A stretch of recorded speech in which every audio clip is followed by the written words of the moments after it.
اعوذ باللہ السمیع العلیم من الشیطان الرجیم بسم اللہ الرحمن الرحیم۔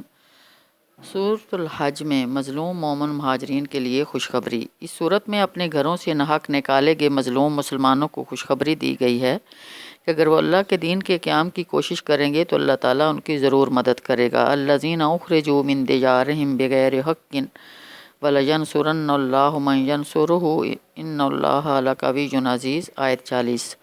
ہجرت کے دوران میں شہید ہونے والوں اور مرنے والوں کو رزق حسن کی خوشخبری سنائی گئی ہے۔ آیت 58۔ والذین حاجروا فی سبیل اللہ ثم قتلوا او ماتوا لیرزقنہم اللہ رزقا حسنا وإن اللہ لہو خیر الرازقین۔ سورۃ الحج میں بھرپور جہاد کے مختلف اور جامع پہلو بیان کیے گئے۔ اس صورت میں آخری آیت میں بھرپور مجاہدے کا حکم دیا گیا۔ وجاہدوا فی اللہ حق جہادہ، اللہ کی راہ میں جہاد کرو، جد و جہد کرو جیسا کہ جہاد کرنے کا حق ہے۔ سبحان اللہ۔ جہاد میں نہ صرف قتال بلکہ ہر قسم کی کوشش اور جد و جہد شامل ہے۔ جہاد زبان قلم سے بھی ہوتا ہے اور تلوار سے بھی۔ عدل و قسط کا اہتمام بھی جہاد ہے۔ رسول صلی اللہ علیہ وسلم سے پوچھا گیا کہ افضل مومن کون سا ہے؟ فرمایا مومن یجاہد بنفسہ ومالہ فی سبیل اللہ، ایسا مومن جو اپنی جان اور مال سے اللہ کے راستے میں جہاد کرتا ہے۔ صحیح مسلم۔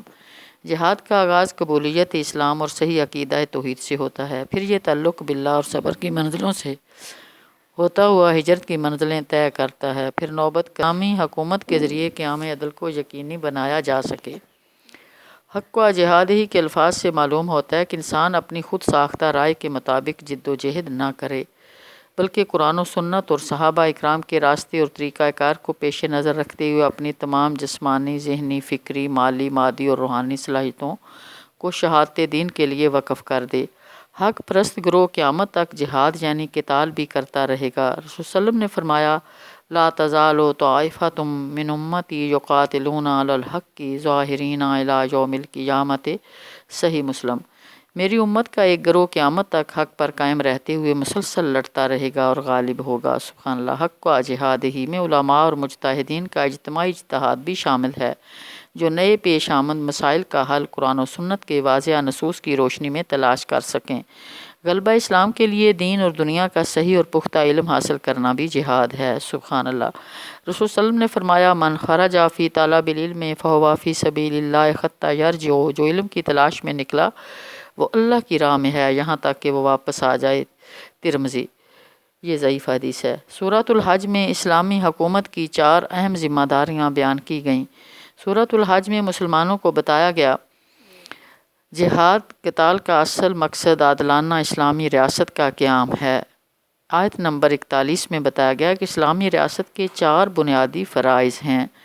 نمبر 1 نماز کا قیام، نمبر 2 نظام زکوٰۃ کا قیام، نمبر 3 معروف کا حکم اور نمبر 4 منکرات کی روک تھام۔ سورۃ الحج میں وضاحت کی گئی کہ ہمارا ازلی نام مسلمین ہے۔ سورۃ الحج کی آخری آیت 78 میں ہجرت کرنے والے مسلمانوں کو بتایا گیا کہ اللہ تعالیٰ نے ان کا نام مسلمان المسلمین رکھا ہے، انہیں قیامت تک کے لیے ساری دنیا کی دولت، ہدایت اور امامت کے لیے چن لیا گیا ہے۔ ہوا اجتباکم، انہیں اپنے جد امجد حضرت ابراہیم علیہ السلام کی میراث توحید کی حفاظت کرتے ہوئے دنیا کی بقیہ آبادی تک دعوت اور تبلیغ اور شہادت حق کا فریضہ بھرپور طریقے سے ادا کرنا چاہیے۔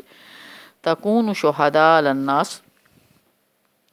سورۃ الحج میں وضاحت کی گئی کہ مسلمانوں کے اتحاد اور جمعیت کی اصل بنیاد اعتصام باللہ ہے۔ اسلامی ریاست کے استحکام کے لیے اعتصام باللہ واعتصموا باللہ کا حکم دیا گیا تاکہ مسلمان تعلق باللہ کی بنیاد پر اپنی جمعیت اور تنظیم کو مضبوط اور مستحکم کر سکیں۔ سورۃ الحج کا نظم جلی۔ سورۃ الحج 6 پیراگرافوں پر مشتمل ہے۔ آیات 1 تا 24 پہلے پیراگراف میں منکرین توحید قیامت اور آخرت سے مجادلہ ہے کہ وہ بلا دلیل بحث و تکرار میں مبتلا ہیں۔ سب سے پہلے مناظر قیامت کی ہولناکی سے قریش مکہ کو ڈرایا گیا۔ مشرکین کسی علم اور دلیل کے بغیر ہر سرکش شیطان کل شیطان مرید کی پیروی کرتے ہیں اور اللہ کے معاملے میں فضول بحث و تکرار میں گرفتار ہیں، مجادلہ کرتے ہیں۔ آیات 1 تا 4۔ وہ منکر آخرت بھی ہیں۔ دلائل تخلیق اور دلائل خزاں اور بہار کے ذریعے ان پر تمام حجت کی گئی کہ وہ تکبر ترک کر دیں اور ہدایت کتاب مبین اور پختہ علم کے بغیر مجادلہ یعنی بحث و تکرار نہ کریں۔ آیات 5 تا 10۔ مشرکین کنارے کنارے رہتے ہوئے اللہ کی جزوی عبادت کرتے ہیں، شرک فی الدعا کے مرتکب ہیں۔ ان کے خدا اور ان کے رفیق بدترین سرپرست اور بدترین ساتھی ہیں۔ آفاقی دلیلوں سے شرک کا رد اور توحید کا اثبات کیا گیا۔ دو مخالف گروہوں خصمان مشرکین مکہ اور مسلمانوں کو مختلف کردار اور انجام واضح کیا گیا۔ آیات 19 تا 24۔ آیات 25 تا 38 دوسرے پیراگراف میں واضح کیا گیا کہ قریش نہیں بلکہ مسلمان خانہ کعبہ کے جائز متولی ہیں۔ سبحان اللہ۔ مسجد حرام کے حقوق اور احکام حج کی تفصیلی وضاحت کی گئی۔ آیات 25 تا 37۔ قریش کی خوان، خائن اور بدعہد اور کفور ناشکری کی عادت کے مقابلے میں مسلمانوں کی مدد کا وعدہ کیا گیا۔ آیات 39 تا 41 تیسرے پیراگراف میں اسلامی ریاست کی ذمہ داریاں بتا کر مظلوم مسلمانوں کو قتال کی اجازت دی گئی۔ مظلوم اور مسلمانوں کو دفاعی جہاد کی اجازت دی گئی۔ آیت 39۔ اللہ کے دین کی مدد کرنے والوں سے مدد اور نصرت کا وعدہ کیا گیا۔ وَلْيَنْصُرَنَّ اللَّهُ مَن يَنْصُرُهُ۔ جہاد کا مقصد اسلامی ریاست کا قیام ہے اور اسلامی ریاست کے 4 اہم ترین بنیادی فرائض گنوائے گئے۔ نماز کا قیام، اہتمام، زکوٰۃ، امر بالمعروف اور نہی عن المنکر ہے۔ آیت 41۔ آیات 42 تا 62 چوتھے پیراگراف میں تکذیب کرنے والی قوموں کی تاریخ بتا کر کافروں کو ڈائریکٹ یا مسلمانوں کے ذریعے انڈائریکٹ ہلاکت کی دھمکی دی گئی۔ آیات 42 تا 48۔ اللہ تعالیٰ کے 2 قوانین کی وضاحت کی گئی۔ پہلا قانون یہ ہے کہ اللہ تعالیٰ ظالم قوموں کو مہلت دیتا ہے، عذاب کو مؤخر کرتا ہے، فوراً سزا نہیں دیتا۔ اس قانون کی وضاحت کے لیے عملئی تو میں نے مہلت دی کا لفظ استعمال کیا گیا۔ دوسرا قانون یہ ہے کہ وہ مہلت کی مدت گزر جانے پر پکڑ لیتا ہے۔ اس قانون کی وضاحت کے لیے حس تو میں نے پکڑ لیا کا لفظ استعمال کیا گیا۔ آیات 44 تا 48۔ ایمان لانے والوں سے مغفرت اور رزق کریم کا وعدہ اور کافروں کو دوزخ کی وعید سنائی گئی۔ آیات 49 تا 61۔ ہجرت کے دوران میں شہید ہونے والوں اور مرنے والوں کو رزق حسن کی خوشخبری سنائی گئی۔ لَيَرْزُقَنَّهُمُ اللَّهُ رِزْقًا حَسَنًا دلائل کے ذریعے مشرکین پر واضح کیا گیا کہ اللہ کے علاوہ من دون اللہ یعنی دوسروں سے دعا کرنا باطل ہے۔ آیت 62۔ آیات 63 تا 76 پانچویں پیراگراف میں دلائل توحید سے واضح کیا گیا کہ خالق اور مخلوق برابر نہیں ہو سکتے۔ دلائل ربوبیت اور دلائل قدرت بیان کر کے آخر میں رسول اللہ علیہ وسلم کو صرف اللہ تعالیٰ سے دعا کرنے کا حکم دیا گیا۔ آیات 63 تا 68۔ مشرکین پر واضح کیا گیا کہ من دون اللہ کی عبادت بلا دلیل ہے، ان کا انجام دوزخ ہوگا۔ آیات 69 تا 72۔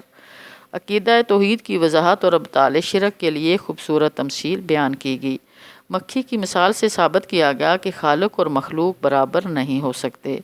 انسان من دون اللہ یعنی دوسروں سے مانگ کر کوئی معمولی چیز بھی حاصل نہیں کر سکتا۔ طالب اور مطلوب دونوں ناتواں ہیں، یعنی انسان بھی کمزور ہے اور من دون اللہ بھی کمزور ہیں۔ آیت 73۔ مشرکین پر افسوس کا اظہار کیا گیا کہ انہوں نے اللہ کی صحیح قدر نہ پہچانی، ایسا اللہ کی صفات سے لا علمی کی وجہ سے ہوتا ہے۔ آیات 74 تا 76۔ آیات 77 تا 78 چھٹے اور آخری پیراگراف میں مسلمانوں کے لیے 10 نکاتی ہدایت نامہ عطا کیا گیا۔ رکوع، سجدہ، عبادت، افعال خیر، جہاد قتال، دین ابراہیمی کی پیروی، شہادت دین کی انجام دہی، اہتمام نماز، اہتمام زکوٰۃ اور اللہ کے ساتھ مضبوط تعلق کی بنیاد پر اجتماعیت کی تشکیل۔ امت مسلمہ کی فلاح کا دار و مدار صحیح عقیدے، صحیح عبادات اور اطاعت اور صحیح اجتماعی رویوں پر موقوف ہے۔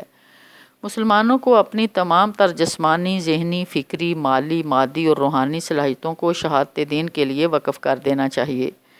مسلمانوں کو صحیح عقیدہ توحید، شہادت دین اور اقامت دین، امامت اور قیادت، جہاد اور عدل اجتماعی کے لیے منتخب کر لیا گیا ہے۔